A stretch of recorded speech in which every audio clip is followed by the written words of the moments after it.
अस्सलाम वालेकुम।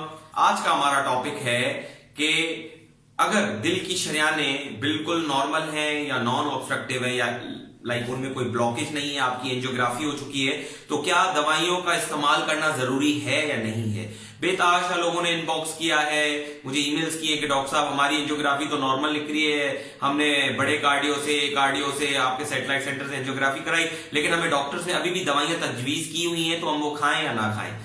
देखिए, अब हम बात करते हैं सबसे पहले कि नॉर्मल एंजियोग्राफी के साथ दिल का मसला या दिल की शरियानों की तंगी हो सकती है या नहीं हो सकती।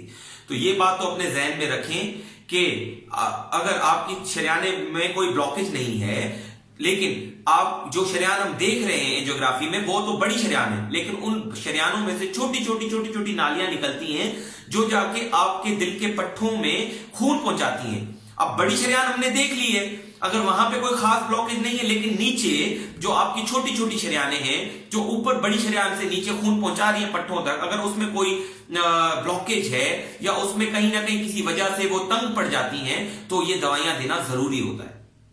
पहली बात तो ये, तो उसमें मतलब ये कोई कंट्राइंडिकेशन नहीं है कि आपकी एंजियोग्राफी नॉर्मल है और आपके डॉक्टर ने आपको दवाइयां दी है तो आप नहीं खाएंगे क्योंकि भाई मेरी एंजियोग्राफी नॉर्मल है। यार एंजियोग्राफी भी तो डॉक्टर ने की थी ना, तो दवाइयां भी आपको अगर डॉक्टर ने तजवीज की हैं तो आपने खानी है। पहली बात ये होगी। अब दूसरी बात हम करते हैं कि एंजियोग्राफी जो हमने आपकी की उसके अंदर अब शरियानें बिल्कुल नॉर्मल थी, तो आपने अपनी दवाई वगैरह ले ली। अब बात यह है, सारी दवाइयां दिल की नालियां खोलने के लिए नहीं होती हैं, उसके अलावा भी मसले मसाइल हो सकते हैं, उनकी दिल की तारों के मसले हो सकते हैं, दिल के पट्टों की मोटाई के मसले हो सकते हैं।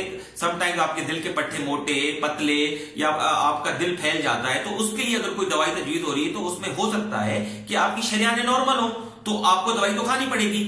बाज़ औक़ात हम आपके दिल के अटैक को प्रिवेंट करने के लिए, अभी हुआ नहीं है लेकिन आप में रिस्क फैक्टर्स हैं, आप स्मोकर हैं, आपकी फैमिली में ऐसे रिस्क है, आप ब्लड प्रेशर के मरीज हैं, तो ब्लड प्रेशर के साथ हम कुछ इस तरह की दवाइयां देते हैं जिससे आपको जो रिस्क है दिल के अटैक होने का वो प्रोलॉन्ग हो जाता है, वो कम हो जाता है, हम उसको डिले करवाते हैं उन दवाइयों से। ये साइंटिफिक प्रूवन बातें हैं, जिसमें आपके कोलेस्ट्रॉल को कम करने की दवाइयां हैं, खून को पतला करने की दवाइयां हैं, दिल की धड़कन कम करने की दवाइयां हैं, ब्लड प्रेशर कम करने की दवाइयां हैं, दिल के पट्टों को जान देने की दवाइयां, ये सारी दवाइयां दी जाती हैं। तो प्लीज आपके डॉक्टर जो आपको दवाइयां तजवीज करते हैं उनसे आप डिस्कस जरूर करें, लेकिन प्लीज अपनी दवाइयां बिना डिस्कस किए, बिना डॉक्टर की तजवीज के बंद ना करें।